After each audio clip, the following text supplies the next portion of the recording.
Swiggy Zomato అని 2 వచ్చాయి, శుభ్రంగా జైవిజీల్లో వచ్చాయి. మా అపార్ట్మెంట్ దగ్గర చూస్తూ ఉంటా, అరగంటకు ఒకడు వస్తాడు. ఆ కుర్రాళ్ళని చూస్తే జాలి వస్తుంది. వానలో చలిలో వస్తూ ఉంటారండి వాళ్ళు, పైగా నిమిషాలట. ఆ నిమిషం దాటితే వీడు ఛార్జీ ఇవ్వట. ఇంత రాక్షసమైన ఆలోచన. కష్టపడి పట్టుకొచ్చాడు కదా, ఇవ్వాలి కదా. వాడు ఆకలేసి ప్రాణం పోయిందా? వాడు ఏదో పెడతాడు ఒక ఆఫర్, మీకు టైం దాటితే చెప్పండి మీరు ఛార్జీ చెల్లించక్కల.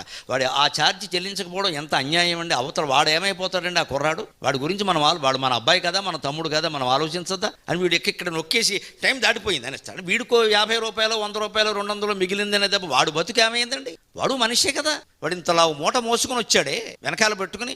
మనకి ఒకసారి అపార్ట్మెంట్లో లిఫ్ట్ లేకపోతే మెట్లు ఎక్కుతారే, నువ్వు నిమిషాలు ఎక్కడతావా మహానుభావ? మానవత్వమేనా? ఆలోచించాలి కదా. గ్యాస్ బండవాడు గ్యాస్ పట్టుకొచ్చాడు అంటే ఎన్ని మెట్లు ఎక్కుతున్నాడమ్మా? లిఫ్ట్లో కూడా తేవడం కష్టమైతే ఆయన 15 కేజీల సిలిండర్ అది.